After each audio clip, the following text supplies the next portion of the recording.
Hello everyone, welcome back to the channel. Thanks for being here with us.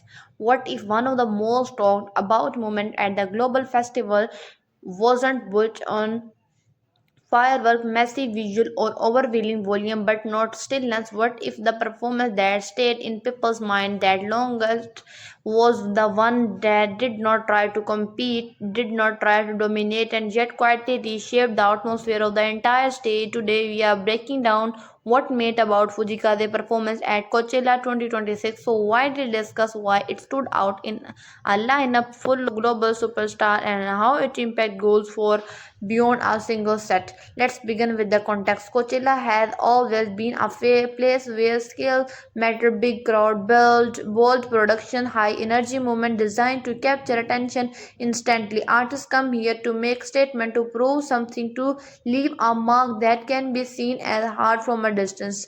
And in that kind of environment, expectations are very clear: to be louder, be bigger, be unforgettable. But what happened when someone stepped onto that stage and chosen a completely different approach? That's where this story really began. From the very first moment of Fujikaze performance, something felt different, not in a dramatic, shocking way, but in a subtle shift of atmosphere. Instead of immediately pushing energy outward, he allowed the space to settle. The opening didn't rush its breath, and that single choice already started to separate this performance from everything around it. Now think about the audience in that setting: thousands of people coming from different countries, different backgrounds, many of them unfamiliar with his music. In a situation like that, the usual strategy would be grab attention quickly and hold it tightly. But instead, he created space, and surprisingly, people leaned into it.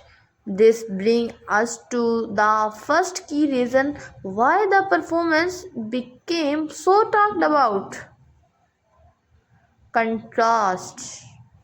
In a festival built on intensity, stillness becomes powerful. When everything around is loud, something quiet doesn't disappear, it stands out even more. And Fujikaze used that contrast intentionally, not to reject the energy of the festival but to reshape it. As the performance continued, something else began to unfold. It wasn't just about the sound, it was about presence. There was a sense of control, not in the sense of dominating the stage, but the ability to remain grounded within it. His movements were minimal, his expression calm, and yet nothing felt lacking. In fact, that restraint created a stronger focus. Every notice, every gesture, every pose carried more weight because nothing was wasted. And here's where things get interesting. Instead of trying to meet the audience where they were, he slowly brought the audience into his world, not forcefully but naturally. The pace, the tone, the emotional flow all work together to guide the experience rather than chase attention. This leads to the second key reason: emotional pacing. Many performers aim to contrast peak high energy from start to finish, but here the structure was different. There were rise and fall, moment of intensity followed by moment of quiet reflection, and that variation allowed the audience to stay engaged in a deeper way. Because when thing is loud, nothing stand out. But when you allow contrast within the performance itself, every shift become meaningful. Now, as the set move forward, the reaction from the audience began to change. At first, there was curiosity, then attention, and gradually something deeper: connection. This is where the third key elements come into play. What is the third key of an element? The third key element which comes into the play is universality. Fujikaze music, even for those hearing it for the first time, carries a sense of openness. It doesn't rely heavily on language to communicate. The emotions are clear, the atmosphere is inviting, and the experience becomes accessible regardless of where the listener comes from. And in an international setting like Coachella, that matters more than anything. You don't need to understand every word to feel what's happening, and that ability to connect across boundaries is what turns a performance into a shared experience. As the performance reached its last stage, Something subtle but importantly hard already happened. The audience had adjusted. The energy of the shift had shifted from scattered excitement to focused attention. People were no longer just watching, they were listening, and transformation didn't come from spectacular, it comes from consistency, from staying true to a single approach and allowing it to unfold fully. Now, let's talk about the reaction afterward.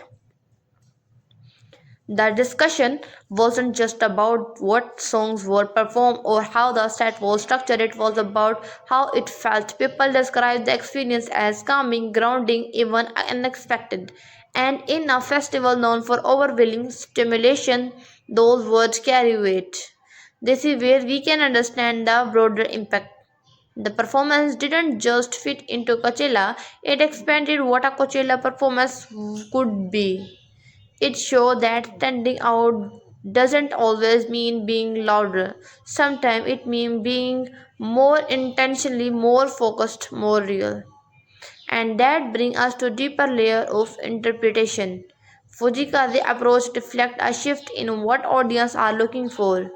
Beyond excitement, there is a growing desire for authenticity, for moments that feel genuine rather than constructed, for experience that allow people to feel something, not just react. And that's exactly what this performance delivered. And now, if you step back and look at the full picture, everything being to connect.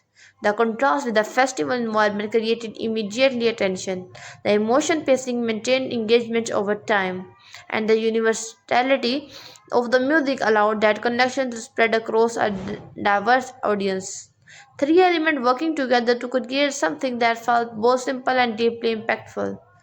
And here's the most important takeaway.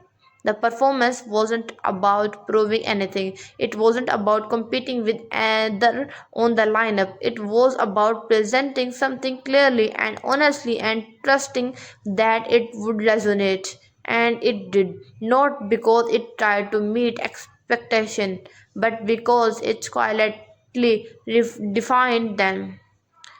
So the next time you think about what make a performance unforgettable, remember this moment, not the loudest, not the biggest, but one of the most talked about, are reminded that sometimes the strongest impact comes from choice that seems the smallest.